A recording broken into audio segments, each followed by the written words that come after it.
of Islam, combined with its massive and exponential rate of growth in Britain and across all Western nations, has been and continues to be a source of major concern for a great many people.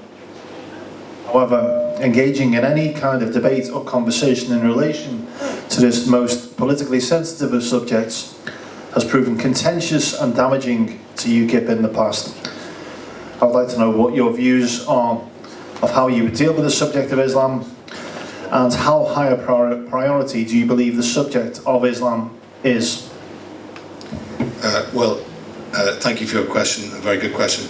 I don't think it should be at the top of our list of priorities. At the top of our list of priorities is getting out of the European Union and taking control of immigration, because it is mass immigration, 1 million people a year possibly coming into this country every year, which is actually reducing our access to housing, hospitals, schools, jobs. It's keeping wages low. So that is a bigger subject. But the question of Islam and Islamification of Britain cannot be ignored, and we need to be able to talk openly about it. We need to talk to Muslim people, and we need to talk to everyone, and everyone needs to talk about it so that people understand what's going on and why it is, for instance, that teenage girls are getting blown up at pop concerts in this country, because that's got to stop. And controlling immigration is a big part of trying to get that under control, so that we know who's coming into this country, so that we keep a record of them properly, and that we are able to expel people who have been here, for instance, who've outstayed their visas or how long they're allowed to be here. So we actually need to have policies that are about controlling visitors to this country, making sure we know who they are, and that they do not have access to the same welfare system and all of the safety net support that British people get. So that's what I would say. It's one part of a much bigger problem.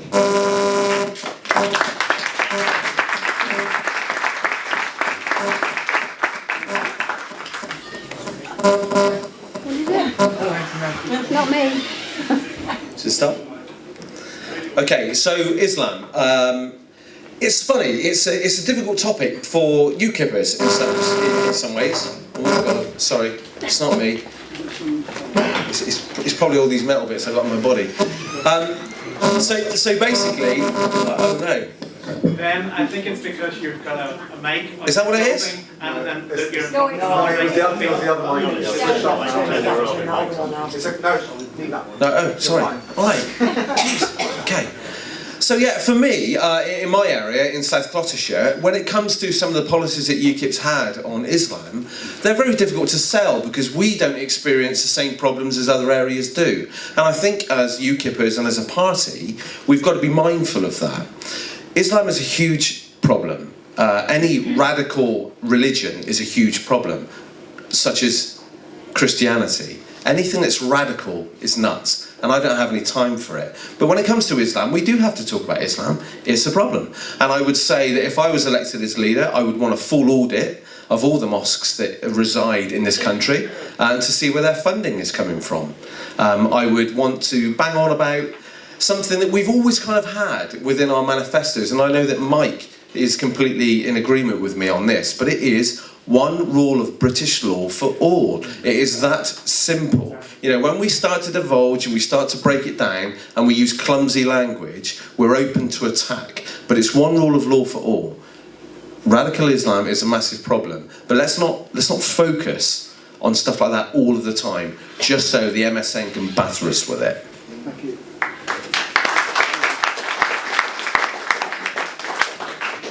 Well, ironically, the statistics put Islam quite far down the list of what people's biggest concerns are, although immigration is quite high up on that list.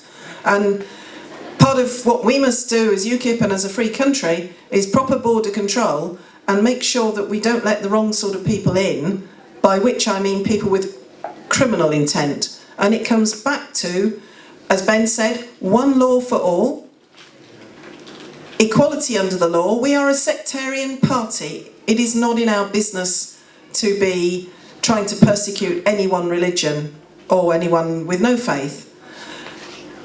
And we should be there for all the hundreds of thousands of Muslims who do not want anything to do with radical Islam. We should be their party. And if we stick to proper politics and one rule of law for all, we have that opportunity. Thank you.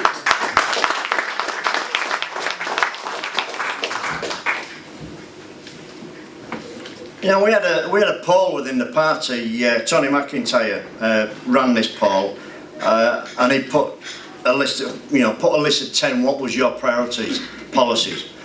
And Islam come 10th. People are not bothered. In Hull, they're not bothered in Hull, not bothered in the least. So we need, as I keep saying, and I'm going to keep saying, we need to be an electoral threat. And the only way we're going to be an electoral threat is to come up with policies that the people out there will vote for. If you want to change something, if you want to stop what's going on or what you perceive to be going on, if you want to stop the rape of young children and everything else, what you've got to do is you've got to get into the seat of power. And the seat of power is in Westminster.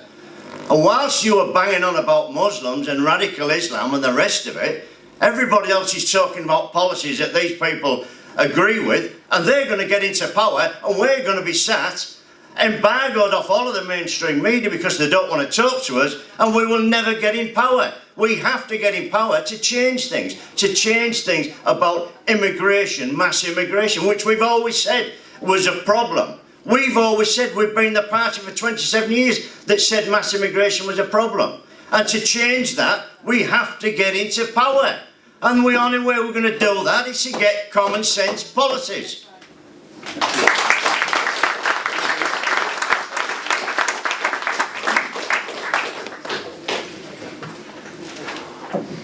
Friends, all of you should have had a copy of this. Please read the bit which has got, not this minute, yellow background on it. It's a message from Stuart Agnew. And read the points carefully and you'll find this one is very centrally addressed. I know what to do about this issue. Ignoring it is not an option. We must be careful to distinguish between Islamism and Islam. However central the books are, people don't read the book. They just want to get on with their ordinary lives, the vast majority of Muslims. They just want to. If we attack and harass them, rather than attacking and harassing our enemies, who certainly exist there, the majority of terrorists right now affecting us are Muslims. But the vast majority of Muslims are not terrorists. This is simply a fact. Read more about this, you'll find I'm a scientist, mathematician, physicist, etc. So I do think numerically, and we have to think numerically, otherwise we're a party shouting in the darkness. And, even worse, we have to make ourselves electorally relevant in order to win. Now, I'm an Anglo-Parsi. For those of you who know anything about the Parsis, they were expelled from their homeland, where they had lived for between 7,000 and 10,000 years, because they took a lackadaisical attitude towards Islam. They were removed. They were physically removed. There was sex slavery, compulsory homosexuality for men, and they were chucked out and fled. No one knows about the issues better than I do. Please read this, you will understand that we can't hide, but we also can't go at it like a bull at the gate. If we want to win, not just feel good about things, but win. And that's all that I'm concerned with here, is winning. If you are intelligent enough to understand what I mean by that, I don't need to say more. Immigration itself is like water. You have to have some, otherwise you die first. If you have too much, you drown, literally, internally. And we are right at that limit. Everything else everyone said was correct. Thank you, bye. Should you be elected leader of UKIP, will you look to continue to embrace UKIP's current committed relationship with Tommy Robinson, or will you aim to steer the party away from the controversial association with Robinson? I am concerned about the damage that has been caused. I see UKIP championing his every move but no reciprocal support from Robinson. I joined the UKIP party. I don't recall joining the Tommy Robinson party.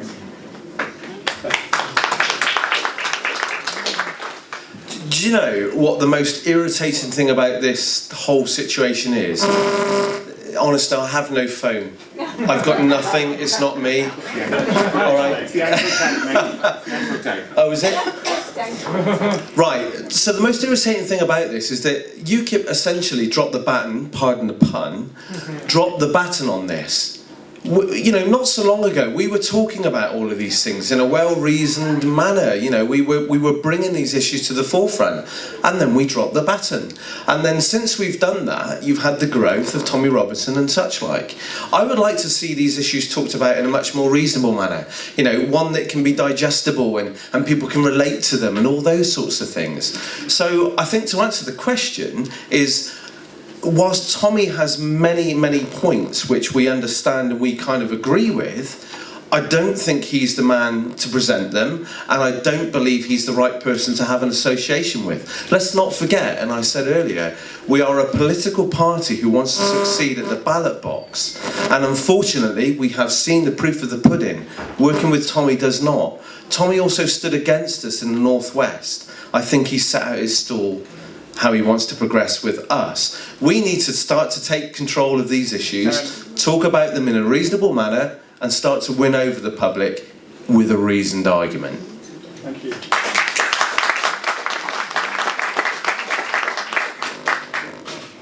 Well, I think I could answer your question in one word, and I think you know from my opening gambit, the answer's no.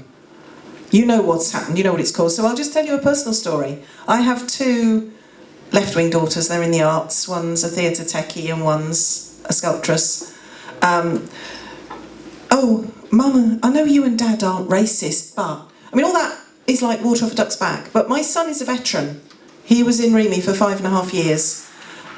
He doesn't normally vote. He came to me at Christmas in 2015 and said, I know you don't like the fact that I don't vote, but this time I'm going to cast one vote.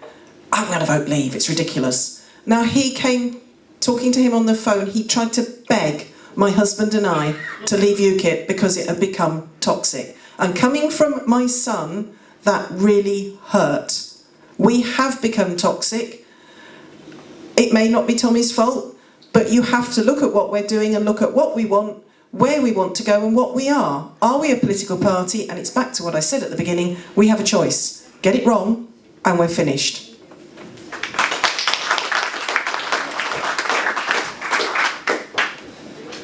I'm probably the only candidate standing here tonight that actually speaks from within the tent. I've held every senior position within the party, right up to deputy leader. And Robinson, this thing came up, Gerard said to me, I'm going to get involved with Tommy Robinson. I said, it's a mistake. It's a mistake, nobody wants to know him, it's toxic. Robinson stood here in the European elections and lost his deposit. So he never got the vote there. And as Gerard says to me, Robinson very seldom returns Gerard's calls. So what's this love affair with Robinson? I've never stood on a stage with Robinson, I've never been photographed with him, and I never will. What I'm bothered about is this party and the many, many thousands of people that vote for us and support us and will do in the future if we get it right. We are the United Kingdom Independence Party, and as somebody said, we're not the Tommy Robinson Party. He's not a politician, he'll never be a politician. Let him go off and do whatever he wants. We will get the policies, we'll get common sense, and we will start winning seats once again.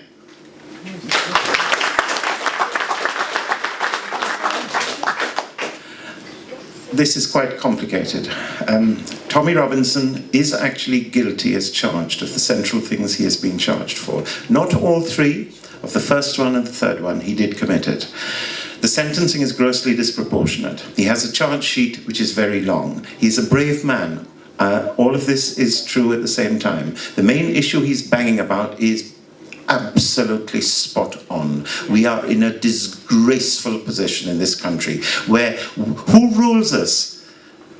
Who rules us are the people we can't criticize. That's how we know, and we know who they are. We know if there's an agenda, I don't know, I'm not certain, but it's happening. It's happening now. The rapes are still going on. There's a recent petition up there to prevent, on the government website, to prevent any criticism of a religion. I'm an agnostic, so for me this is not a big thing. But I clicked on the map. It's there on the government website right now, the petition, parliament.uk website. When I looked there at that map, I have already prepared many graphics for UKIP over the last 5 years. It's the same map as where the gang rapes are happening. That's where the votes are coming. It's as clear as that. And I'm telling you about stuff which is electoral dynamite. I'm not sure whether you can handle the truth. But The Overton window has to shift. That is the window of acceptable discourse. Otherwise, the average person just switches off. He says all these ridiculous things. Oh, we're not going to listen to them. We let Tommy shift that window, but not centrally from within UKIP. He's a brave lad. He's a brave lad. He'll go on saying that stuff, but not from the centre of UKIP. He won't. We're on his side, but he's not in us. Thank you.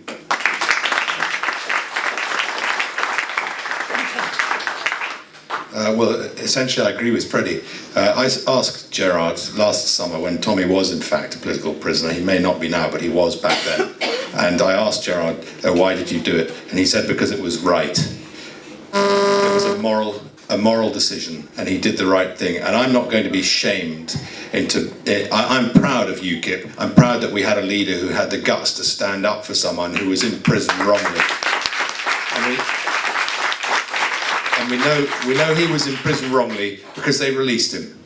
We know he was in prison wrongly. A few days ago I saw Majid Nawaz, a video of him, who's an LBC reporter, who's actually been inside for terrorist offences and is Muslim, but is a reformed character and does a very good job of preaching moderation. But on the radio, he said the other day that he wished that the victims of rape gangs would get the justice that they deserve as quickly as Tommy Robinson supposedly has been seen to in the courts. And I think that's a good point. There are many other people who talk out about these issues. Douglas Murray,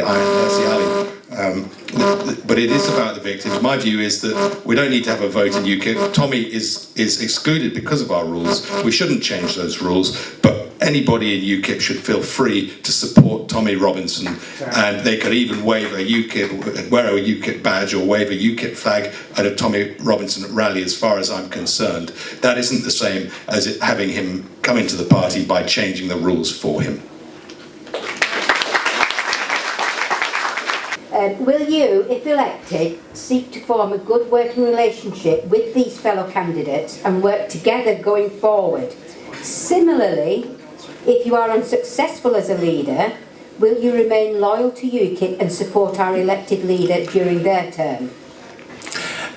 Most of us in UKIP would know how to answer that question, because we didn't really join UKIP in the full expectation we were going to swan into strangers' bar in the Houses of Parliament. We fought knowing that we would lose. This requires moral fibre and courage. I'm not really talking about myself alone, certainly not. I'm talking about probably all of you who've stood for office. We did so despite knowing that we stood very little chance, because it was the right thing to do. Sometimes being a leader, and we're all leaders in a way, we are setting an example to others as how we'd want it. I would throw it open to all of them. Again, this question is unfortunately similar to the previous one. There's a huge overlap. I would say I've already answered this question. I would not be offering specific deals to anyone. I would not be walking away from UKIP if I lost, certainly not.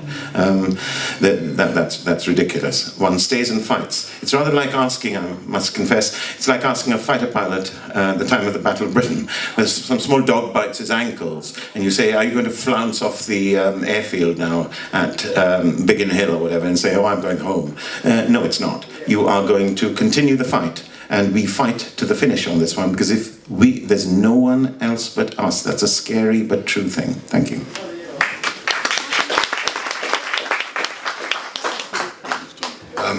I know and like all of the candidates here, and I think that all of them will make excellent officials within UKIP. They already do, many of them, all of them, and so there's absolutely no question of any kind of conflict. Freddie will vouch for me that I have said to him probably 20 times, I did not join UKIP in order to be involved in internecine conflict. UKIP is a family. It's the most united party in this country, in fact. That may sound surprising, but look at what's happened to the other parties. We've ripped them in half. So all I can say is it will be an honour for me to either lead the party with all of the candidates here involved at high levels, or to serve any of the candidates here on this platform.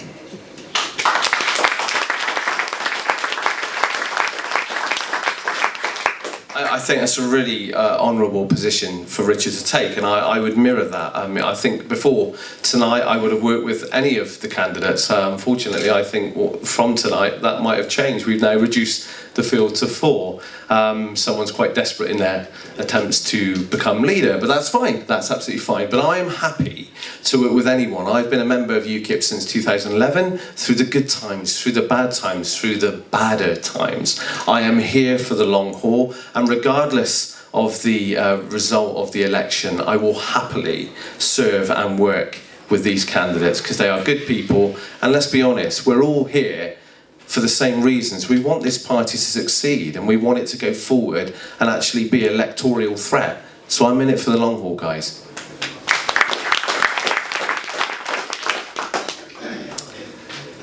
Well, the short answer is yes. I said to Freddie a long time ago that when I'm Queen, I want you to be my chief henchman and spy. But in terms, would I flounce off and start a new party? No. Would I go anywhere near the Brexit Party? Never, never, never. Will I stay? Short answer's yes, but I do know that if we do not change direction, I know my husband will probably leave, I will carry on fighting for what I believe in and continue trying to get this party back. It's why I stood up here and why I'm standing here talking to you tonight in the first place. I want us to get back on track.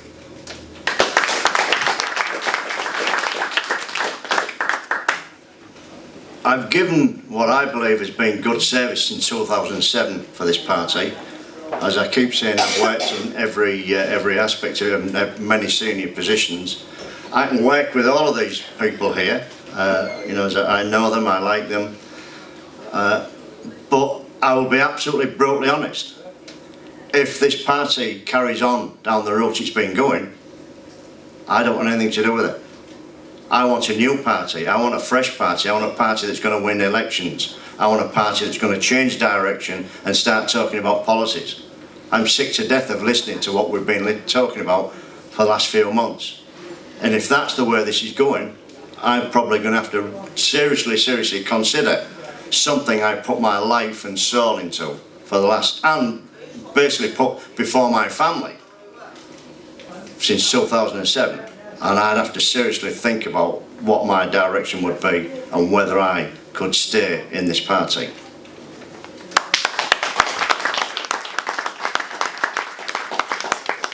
Thank you very much, all of you, for your explanations. I'd just like to comment very quickly, but last time I was here, it was Gerard Batten speaking at the front, and there was standing room only in this hall. You couldn't get a seat. In fact, I nearly got into a match of fisticuffs over a seat I took.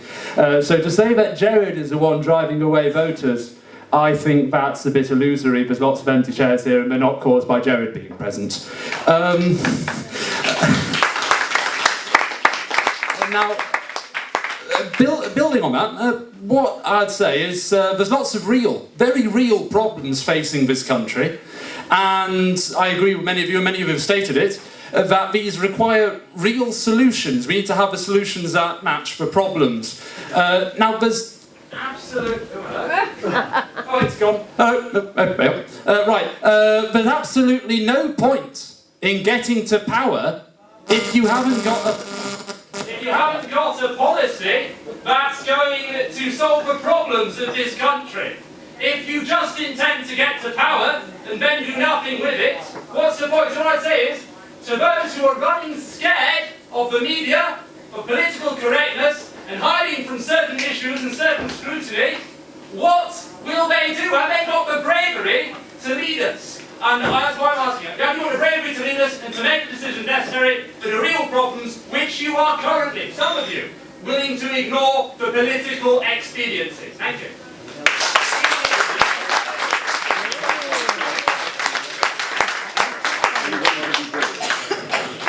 Well, I'm not sure exactly what the question was, but I certainly agree with much of what you've said, all of what you said.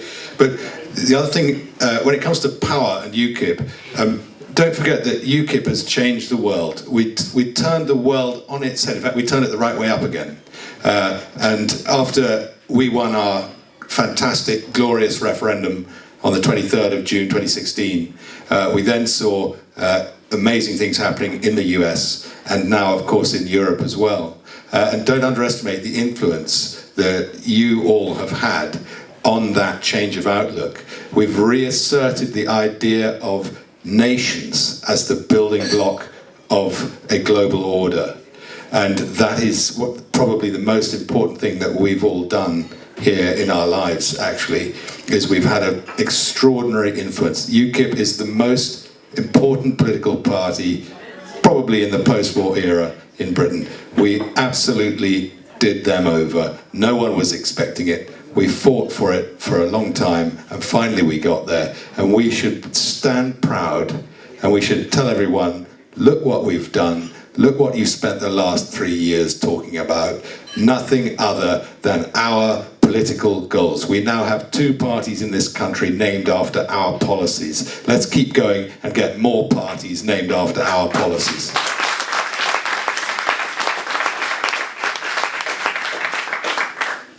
Again, Richard is absolutely right. You know, we have to be the party that talks about all of those difficult issues. We have to be, because if we don't, who else is going to do it? And Richard, again, is right. You know, we have talked about many things, the EU referendum, you know, the attack on free speech and the PC culture in this country. We're driving those debates. And if we're not driving those debates in the future, then what are we? We have to be something different. We have to be something radical and talking about all of the things that matter to every working man and woman on the street, yet they're too scared to talk about. We have to be that party, and under my leadership, I promise you that we will continue to be so.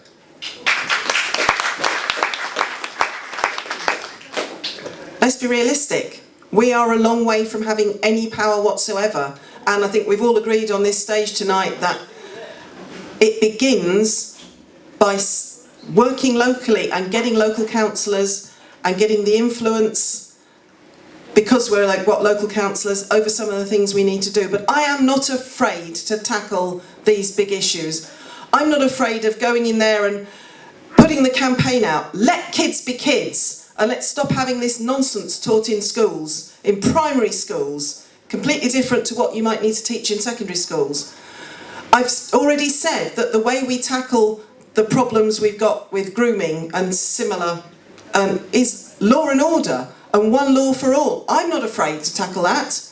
And I'm not afraid to tackle the PC, the loss of free speech. That's one of my central planks. If we get out of the EU and we do not roll back this Orwellian creep of shutting down debate, deplatforming people for saying something perfectly normal, actually.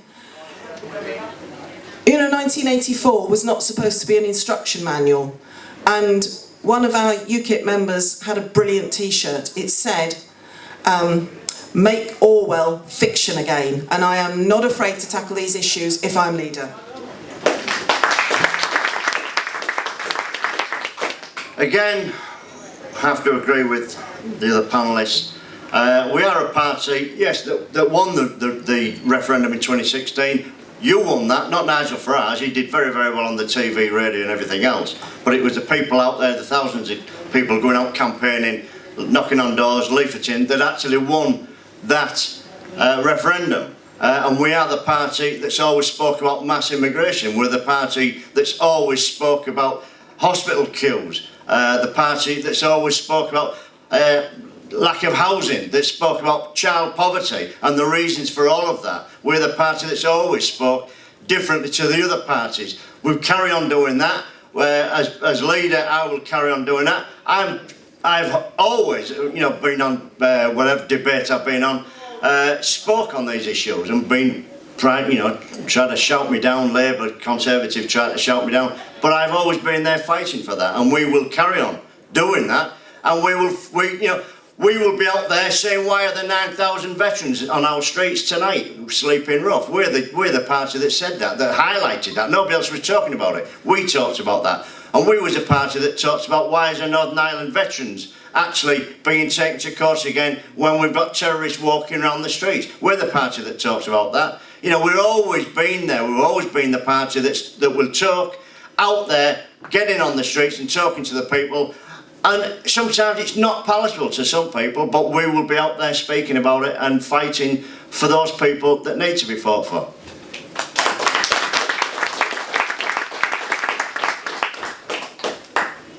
I think underpinning the question is also the point that the media will the mainstream organised media, yes, he's nodding, I know, that's what you were doing. They won't let us different bits of nonsense. And it's usually about Brexit, except somehow they seem to forget this when they ask me, and there were 3 consecutive ones on Tommy Robinson. Let me tell you how I approached it. I didn't attempt to defend Tommy Robinson's past criminal record, or anything like that at all, though they wanted to go into the details of it. I said, this is just irrelevant to it. I mean, what on earth are you phoning this up for about this? These are all matters of public record. Let's talk about, since you are attacking Tommy, in effect, for what he is doing, are you actually denying that the central plank of his argument, forget all the details, this is an overview thing. He's got a bloody point. They have been raping and gang raping and furthermore sex slaving, which is even worse, on a huge scale, well, collusion of our own elected or paid officials in our government. They have turned a blind eye, plus the Fourth Estate. The journalists were supposed to be whistleblowing. They'd report something, but they'd leave out the key detail, which was the one thing that 85% of perpetrators had in common. So they were basically lying by omission, the whole lot of them. Did the BBC agree that the central plank of Tommy Robinson's angst was real or not real, or didn't they know? Now, with me, they tried each one of them, and they got rapidly given dressing down, which they didn't like. I moved the subject very quickly on to the BBC's licence as a balanced public broadcaster in the interest, and this should not be a matter to be automatically renewed. Furthermore, the matter of Jimmy Savile and all the other Jimmy Saviles around. It got very hostile, I'm afraid. You can't duck down. You have to fight them there. It got so adversarial with one of them that I asked the actual interviewer that he seemed to have a personal interest in this, and I wanted him to assure me that he was not himself connected with these types of nefarious activities. Because I came there to talk about Brexit, and they wanted to talk about Tommy Robinson. We can't let them dictate the agenda, we dictate the agenda. The agenda is leaving the EU, after which we can solve our problems. But if we foul up on this and we don't end up ending in the EU, it doesn't even matter if UKIP had huge majorities, we would still be tied into policies which are very, very bad. We've got to leave it first. Prioritisation, please.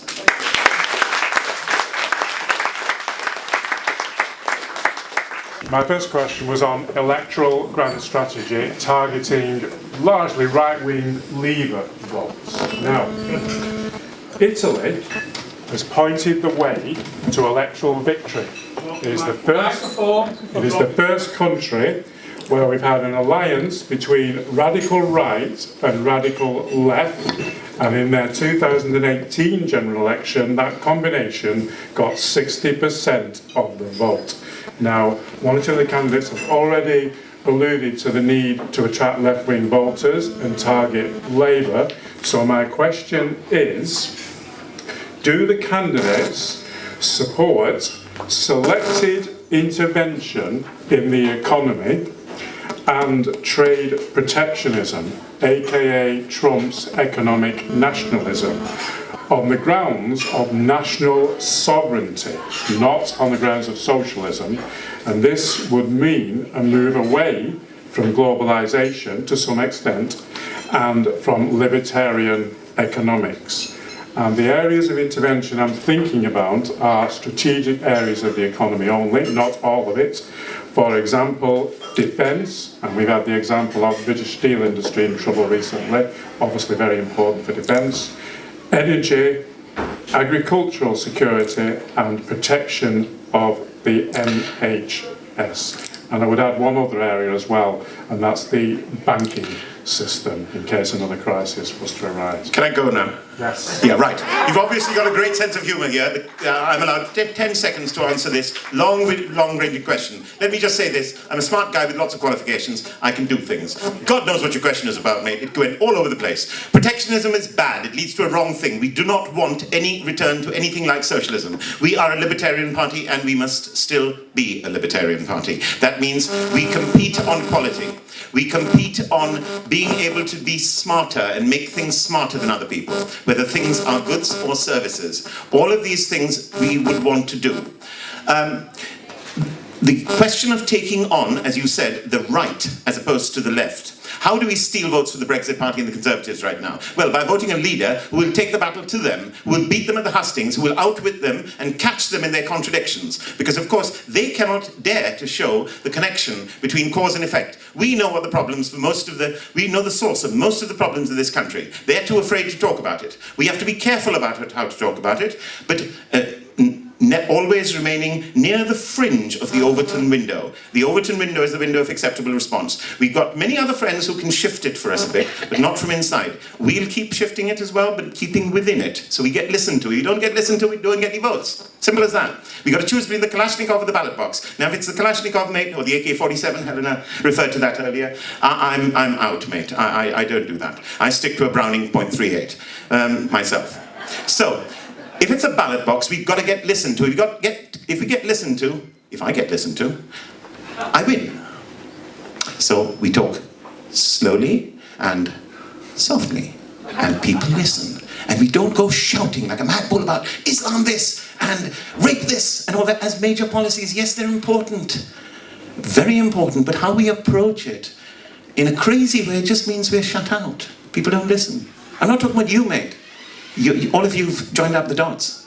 Even I've joined up these dots. They're bloody easy to join up. But the general public out there haven't, otherwise we wouldn't be languishing at 1.18% in Peterborough. I'm the one who predicted to Gerard and everyone else that we would get 0 MEPs and we'd lose our deposits in multiple regions in the European elections. And boy, did that happen. I won't tell you who said what to me and about rubbish, but I offered 10-1. No one actually took it up. So they didn't want to admit it, but they were right. We've got to this state because we've done the right thing in the wrong way. I will do the right thing in the right way. Okay. And we'll catch them. You catch more of them with honey than with vinegar. Thank you.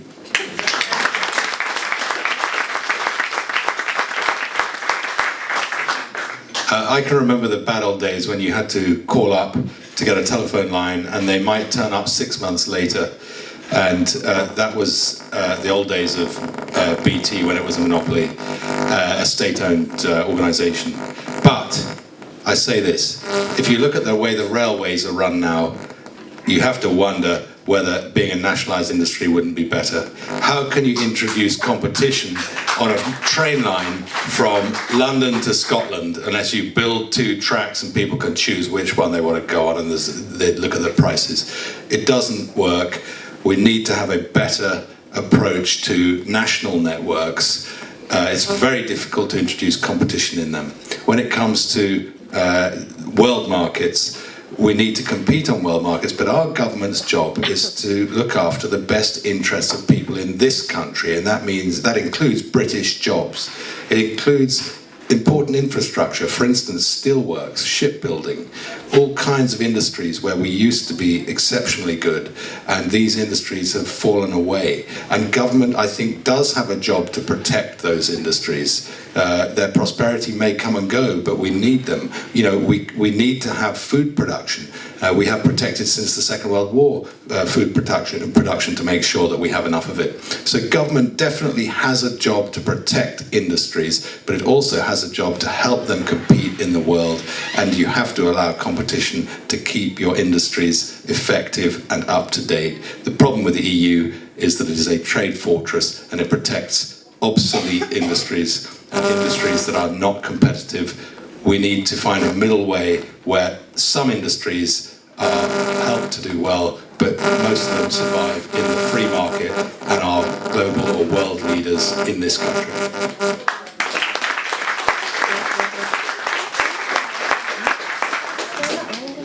Okay, so I will be very short on this one. I am essentially a classical libertarian. I believe in a small state, I believe in a small government. I believe in regulation, but regulation with teeth and not lots of it. Okay, I want the freedom of people and business to do stuff. Always me, this is obviously a fix. It's my tag. So that's essentially where I want us to be. I believe it is a party. If you look at us constitutionally, that's where we are. However, what I would say is I do believe in your points raised. So when it comes to defence, I'm ex-Royal Navy. I served in the Afghanistan War. That costs money. We have to accept that defence costs money. We have to accept that if we want to provide an NHS which is free at the point of delivery, that costs money. All of these things do. I mean, when it comes to trains, I would love a national train network, but the trouble is to try and renationalise that now would cost so much money, it's absolutely ridiculous to even talk about. But we do need to protect some things, but I think on the whole, we need to be in favour, as a party, of a free economy that wants to do business.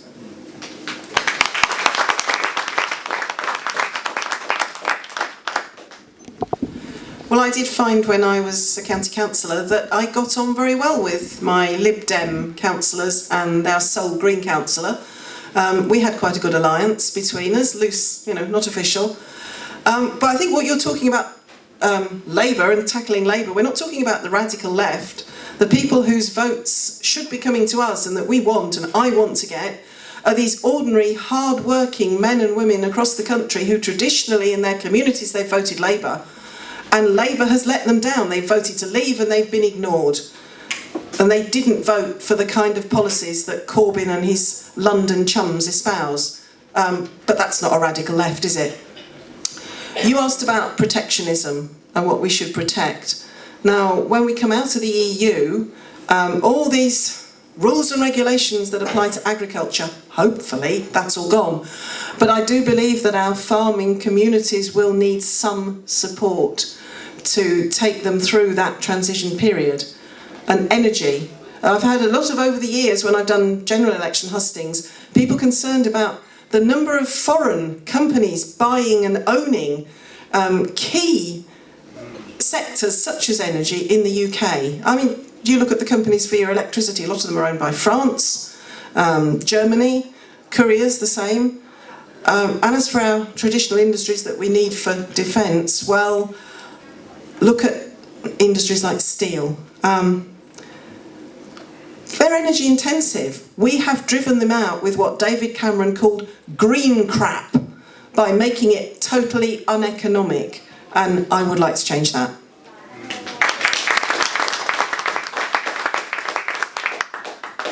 It's a big question to answer in 2 minutes. Everybody's tried. I've said earlier on tonight how we should be scooping up the Labour vote, and I believe that we should be. I would nationalise rail. Bombardier took our jobs, and when Bombardier put in their bid for those jobs, they factored in, their country factored in what happens if we lose this contract, that we're going to put these people on social security. They factor all that in. We don't. We just bang a price in and we lose it. We should get rid of HS2. It's a white elephant, £100 billion. That should go into passenger rail and freight rail. We should be putting it into there, and it should be British skills that are building that. We've just we'll be shutting down Scunthorpe, which is a big steel factory, and they make rail. And we're going to be shutting that down. And why? The reason we're shutting it down is because of EU legislation. States that we cannot bail them out. EU legislation states that we can't bail them out. We've got to get rid of that. We've got to be able to bail these companies out. This is our steel industry. The two flat tops, the two aircraft carriers, the steel for those came from Sweden. Our next battle tank is going to be built in Germany. These are all our skills that we're giving away. The F-35B aircraft that we're buying from America, it's a dog. It can't outrun, it can't outfly, it's rubbish, everybody says so. But we're buying it from America, we should be building the things here. I'm all for nationalising these things, but the big challenge, once we leave the European Union, is going to be trading with the rest of the world. We need to go out there and fight. It's business. Business always finds business. It's business that deals with business. And we should be going out to the rest of the world, to America, Japan, and even to the Commonwealth, and dealing with these people and bringing the business in and bringing jobs into this country. But I always fight for the British working man and woman, and let's not lose any more skills around the world. Once those skills have gone, they've gone. We need to keep them in this country.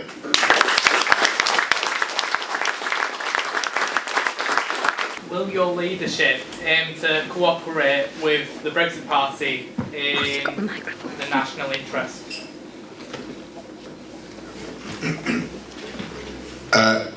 I'm not sure that is in the national interest. The Brexit Party, I'm very worried about the Brexit Party. I think that it could turn into the fake Tory Brexit 2 party. And for that reason, I would say no. UKIP is a distinctive party with its own policies and a 27-year track record of fighting for Brexit. The Brexit Party has been concocted at very short notice. It is a fiefdom, the fiefdom of one man, the fief. And he tells everybody what to do, and he chooses the candidates. And, you know, it's been a media success. Will it still be there in a year, or 2 years, or 5 years? I don't know. What I do know is I'll be here still with a UKIP badge. I'll still be in UKIP, and I'll still be fighting for what UKIP believes in, because UKIP has got a long track record for fighting for British independence. And that's what matters. So if the Brexit Party is successful, no one will be more thrilled, I say successful at actually delivering real Brexit, properly leaving, then no one will be more thrilled than me. I've been voting for that for 30 years, and I've been fighting for it for 30 years. So no one will be more thrilled than me. But I still don't look at the party and think, you know, it's got it licked. I worry that it's got Tory donors. There's many Tories involved. I worry that it's really just a lifeboat for the Tory party, and we're going to see Lord Farage of Lower Swell in the Cotswolds going shooting with David Cameron and, you know, Nick Clegg. So the answer is no. We fight, and we fight for UKIP everywhere we can, and we're going to grow, and we're going to build our vote. We're going to get back to 10% and start to really threaten them and keep going after that.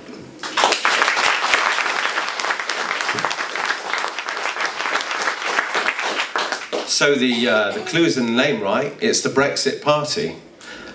They've got no longevity, let's be honest about this. And I know that many members and even councillors and, you know, you name it, have walked the floor and gone to the Brexit Party. But, you know, we're still here. We should stand strong. And the reason for that is because they are not going to be around forever. And we should be. So what we need to concentrate on as a party is, well, how do we do that? We need to be the party now. Well, look, okay, let's park that. We were the party of Brexit. We are the original party of Brexit. Now what we've got to be is the party of post-Brexit.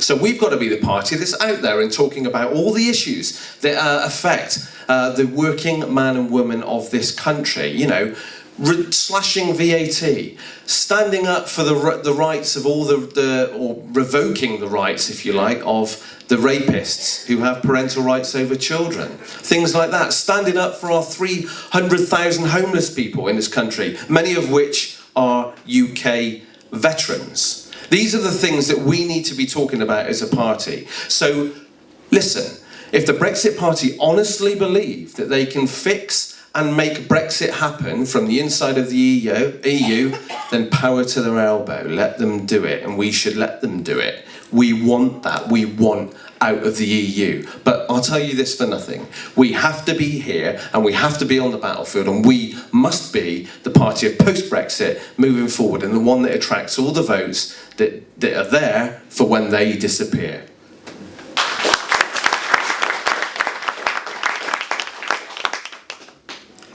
Interesting word, cooperate. My husband's ex-wife, when he was fighting to see his children, the word cooperate meant you do what I want.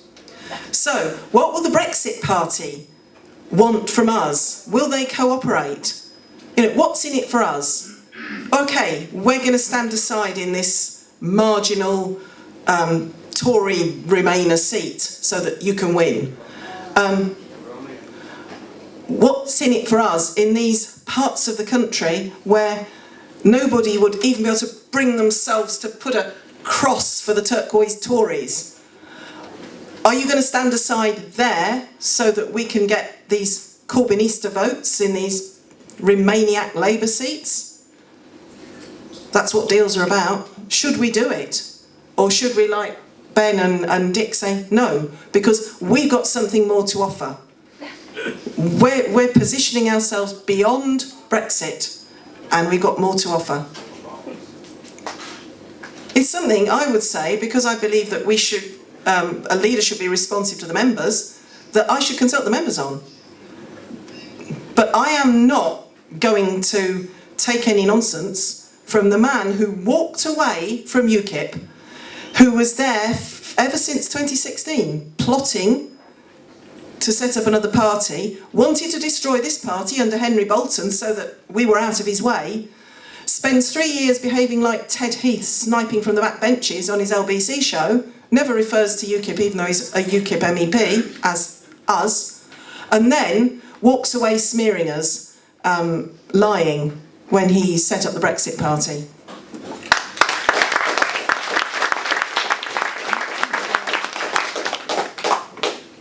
Well, again, I speak from somebody that was inside the tent. Farage walked away from UKIP in 2016 when he thought the job was done. Previous to that, in an MEP meeting, he wanted UKIP to go down the road of internet-based, no checks and balances, no governing body. He was going to run it. MEPs standing again would have to put a £40,000 bounty up. And, you know, this is the way he wanted the party to go. We all said, no, we don't want anything to do with it. A year ago, he started to get the idea of which way the Brexit was going, and he was getting heavily funded by the Tory funders. He then put this party together, which he said he'd done in 5 weeks. It didn't. It took a year for him to do that. Nathan Gill was his axeman who went round saying to all of the MEPs, you've got to leave UKIP, it's finished. Come with us into the Brexit Party and we'll give you a position in the next European elections. How many of those stood in the European elections other than Gill and Jonathan Bullock? This was a fix from the beginning. There will be no deals because Farage doesn't want to deal with us. He wants us gone. He wants us finished. We are an embarrassment to him because we're something that was kept him going, put him in the place he was in, kept him on the lifestyle he was in, and he wants nothing else to do with us. There would be no deals whatsoever.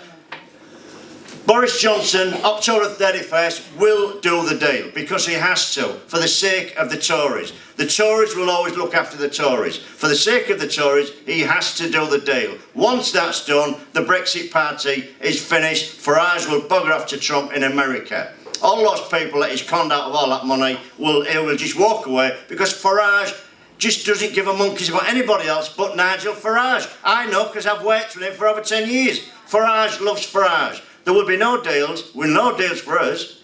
He just wants to be up there 10, 15 minutes on the TV and off he pops. Forget it. Brexit Party is over and done with once Boris does the deal, and he will do.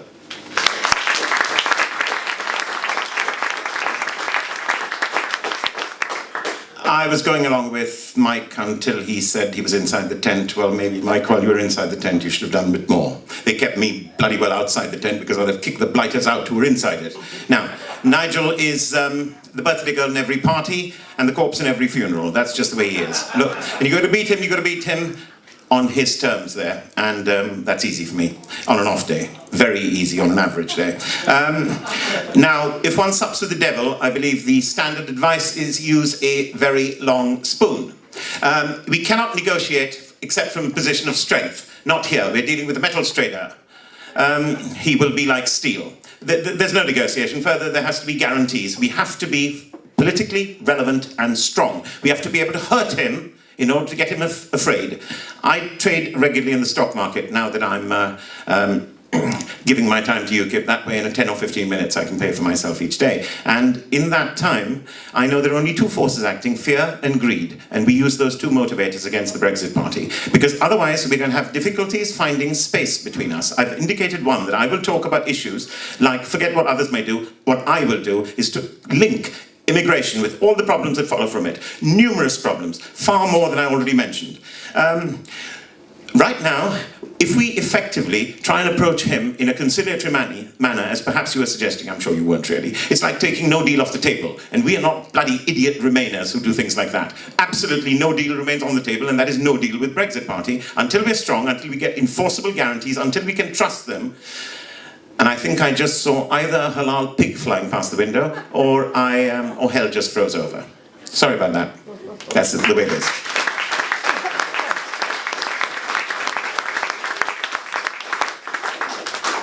Analysis has shown that in the 2016 referendum, after Brexit itself, immigration was the most important issue for Leave voters. Opinion polls are showing consistently over 10 years, 20 to 24% want no immigration at all, 70% want control of immigration, implying that there's too much and that we don't have control at the moment. So my question is, will the candidates prioritise, based on national populism and national sovereignty, an immigration reduction policy approaching net zero? And just to remind people what the figures are, ballpark figures are at the moment, it's roughly 550 to 600,000 in every year and almost 300,000 out.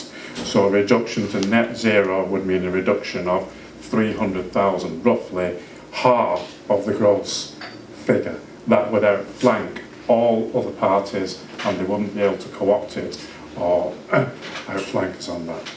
Okay, thank you.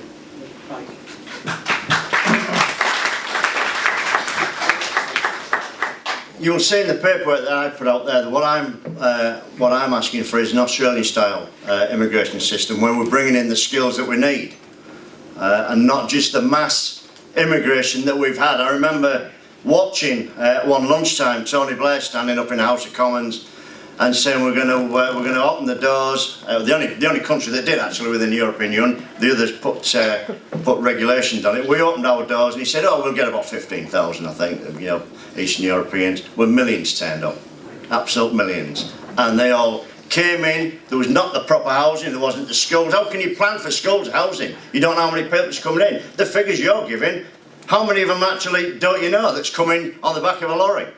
You know, or are now coming over on boats. You know, I spent 5 weeks in Calais and saw that there was the kids that was coming up. There was young men. There was no women there. You know, flooding into this country. We have to stop that. We have to stop the mass immigration. Get back to a sensible immigration figure. And we've always said as a party that what this does, this is compressing the hourly rates for the working man and woman. And we've got to get that across to these people and say, you know, we've got to stop this for you so you can get a decent living wage out of this. So we as a party have always championed this, and we've been shot down time and time again by the Labour and by Tories, everybody else. But we've stuck to our guns and we've been proven right. Time and time again, when we see the waiting lists in the hospitals, when we see that you can't get your kids into school, when there's no housing. And this is down to mass immigration, and it has to stop. And as a party, we will champion again, and we will try, and the only way we're going to do it, time and time again I'll say, the only way you're going to do this is to get into power, get into Westminster and stop this and say we are the party that will stop mass immigration. To have a needs-based immigration system, a needs-based benefit system at the same time as open-door immigration is frankly mad. How can you? We're using gross immigration. That is the figure that has to be used. We must never use net, because the type of people going in and the type of people coming out couldn't be more different in every measure. And if you think I'm talking about skin colour, that's the last thing that's on my mind. I'm talking about skills, I'm talking about hard-working stuff, I'm talking about ethos as well, a work ethos. People are just giving up and going, and they're some of the best. So please, in all your electioneering, do not ever quote this ridiculous net figure, because that's equating one against the other. They're not. Quote the gross, which is currently about 570,000. I stood against James Brokenshire, aptly named Minister in charge of Immigration from the period from 2010 to 2015. This gent overlooked 3.65 million people coming into this country in that 5-year period. So the average was even worse. This is terrible. Election strategy was part of your question, though. How do we turn this on it? We need clear blue sky. I was going to say white space, but now, hey, even that is, we don't have any white space left. I mean, we'd better bugger off. That's the general message. However, the clear blue sky is with the Brexit Party. And I am willing to take on, and if you read this, read what Stuart Agnew has said, you'll understand why, the linkage, for example, between immigration and crime. Immigration and overcrowding. You might say it's so goddamn obvious, but it isn't, unfortunately, to the general masses. Otherwise we wouldn't be languishing at 1%, notwithstanding any Tommy effect or Carl Benjamin effect. We need to show the linkage between the fact that you have to time your phone call to the doctor at just exactly past 8:30. This is preposterous. How did we get ourselves in this mess? I'm a scientist who's run businesses throughout my life. Right from the time I was 15, no one could be more working class than I am. I just work and work and work. And it takes a lot of work to undo lots of stuff and put this goddamn thing right. Because I will tackle stuff which Nigel doesn't dare to do so. Stuart Agnew is put there with his signature below. I'm the one leader of UKIP who will put the fear of the Almighty into Nigel, because I will touch the bits with the same humour occasionally and much more passion than he has. And we will reclaim those people from the Brexit Party, because most of them who went are good people. They just got fed up with us languishing and doing the wrong things. Thank you.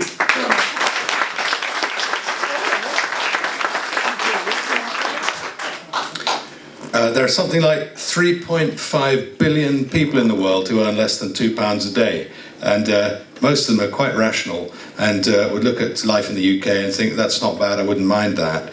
Obviously, if we let hundreds of millions of people come into this country, we're going to have a very serious problem. So caring about people in foreign countries is not a matter of letting everybody come here. Also, don't forget that most of the people who do come from less fortunate countries and poorer countries very often are the well-off and the educated, and we're really robbing those countries of the people who ought to be lifting them out of poverty. So our immigration policy is a disaster. How do you control immigration properly? And by the way, let me reiterate what Freddie said about net figures. A much better measure of what immigration is doing to this country would be actually to add the number of people who leave to the number of people who come in. As an aggregate, that gives you a better indication of the real change that has occurred. So the net figures are an absolute lie. 20 million people could come in and 20 million could leave, and the net would be zero.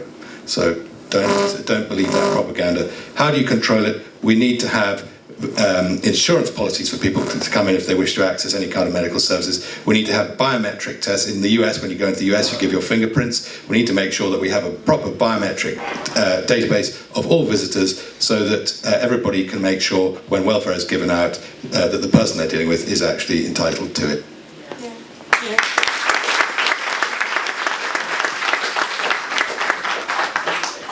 Well, it's difficult to come last, isn't it, on this one? We're essentially preaching to the converted here. I think we all agree that we need a points-based system. It's as simple as that. We need a system whereby we're not discriminating against anybody. It's all very straightforward. It's all very equal. You come here if you have the skills that we need, and that is it. And I think in UKIP we're always kind of in agreement on that front. But one thing I would say, and I think that we do need to concentrate on as branches, as campaigners, as activists, let's not concentrate on where they come from, what religion they are, what colour they are. It's about numbers. It's as simple as that. And if you use that, it's very simple and easy to sell to the electorate. But it's a point system, straightforward. We all agree with that.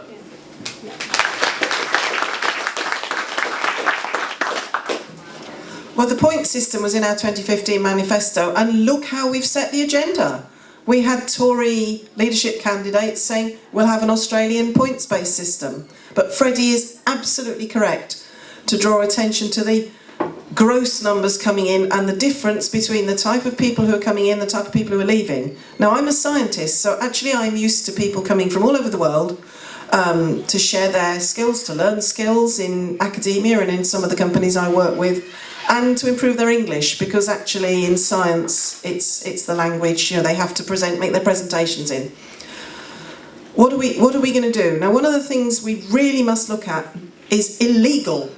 Illegal means illegal. What don't you understand about that? Why aren't they just being sent out? Why are we spending time and money, and how are they able to get legal aid? So let's look at that as a policy.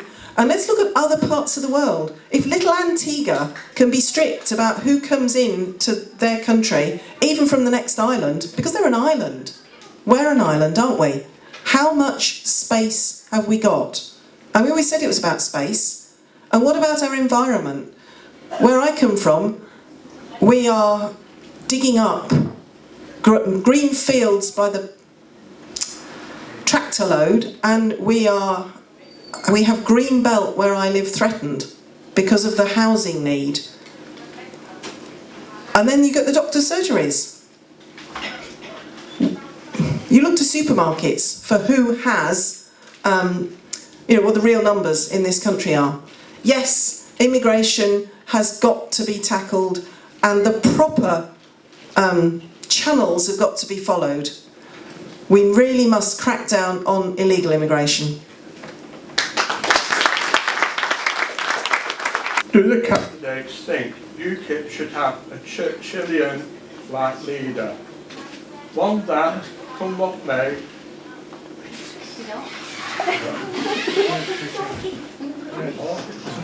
sorry about that. Start again. Just shout with me. David, you shout. Don't shout. Do the candidates think UKIP should have a Churchillian-like leader? One, come what may, is prepared with gusto and self-belief to tackle now, without any fear, the most urgent problems threatening our great country? Or do they wish to go the much easier, pacifying, watered-down route that will bring UKIP down to the level of the other parties operating at, in hope it will win us cheap votes?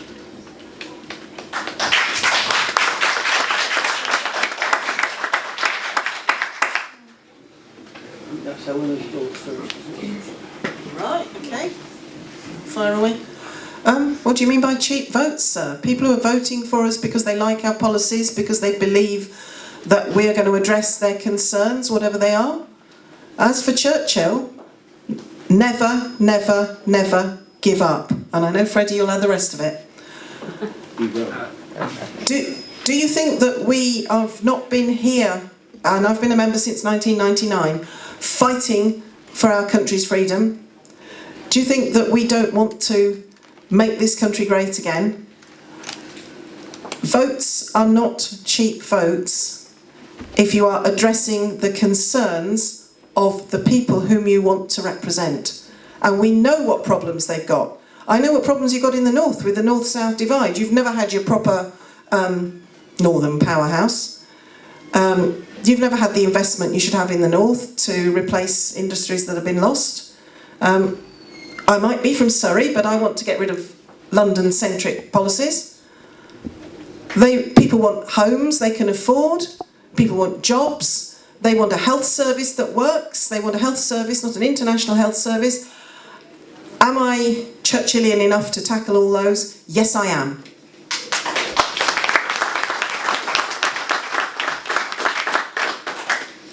When you mentioned Churchillian, I hope you wasn't pointing it at me because I'm fat. Look, I've been in this party for, as I say, 11, 12 years. Anybody that's put their head above the parapet and been a UKIP politician has been attacked. They've had everything thrown at them. I've had death threats, I've had the lot. I was just the wife. But, we are there, putting our heads above the parapet, speaking what we believe and speaking what the membership believe.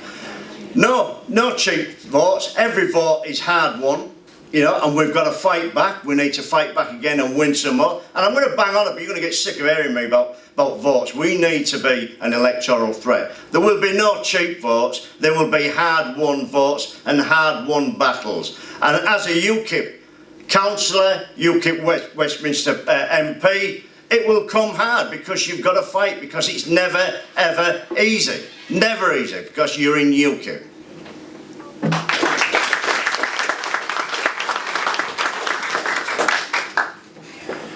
You can't beat Churchill, so I'll stick with Churchill's words. What some general in France, Weygand, said was the Battle of France is over. Some of this at Calais' refugee centre. The Battle of Britain has already begun. We'll fight them on the beaches. This is a metaphoric fight. We'll fight them on the streets and on the hills, the valleys, but we will never surrender. We have to keep going on. This is why UKIP must not be folded into the Brexit Party. And I fear that might be a result of some people who want to achieve exactly the opposite. But their result will be there. I'm results-oriented. Words of Churchill that are very important. If Britain and its empire to last for 1,000 years, men will still say this is their finest hour. What did we do all that for if we're going to fling it all away now? We've got to wake up. This is not the end, not even the beginning of the end, but I'm afraid it is the end of a beginning which is setting some things in stone now. Wars are not won by evacuations or even by deportations. It needs more than that. It needs a rethink of things. I am Churchillian to the bone. I don't give up, but I do yield sometimes. I do yield on matters of honour and good sense. The never, never, never, never speech given correctly by Helena does end with never yield except in matters of honour and good sense. Carl Benjamin will learn this lesson from me and has agreed to do so. We may see a Carl versus Freddie video. Freedom of speech has got limitations, and if he won't learn the easy way, he will learn the hard way from me. Thank you so much.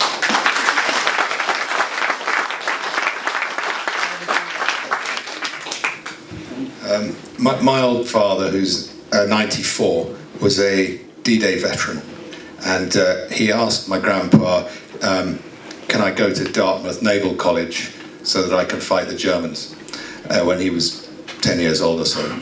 And his eyes went when he was 15, so he broke out of his dormitory the night before his medical and broke into the sand and learned the eye chart. He went to sea at 17, he was at D-Day, and he was involved in many of the naval campaigns. We face, this country, a great many threats today. It's not just the EU, it's also data tyranny. Every single thing all of us is doing is being monitored now. We live in a surveillance world, and it is becoming increasingly impossible to be involved in civil unrest. And one day, all of us may have to be involved in civil unrest with the way this country is going. That is a serious threat. We also face the threat of socialism.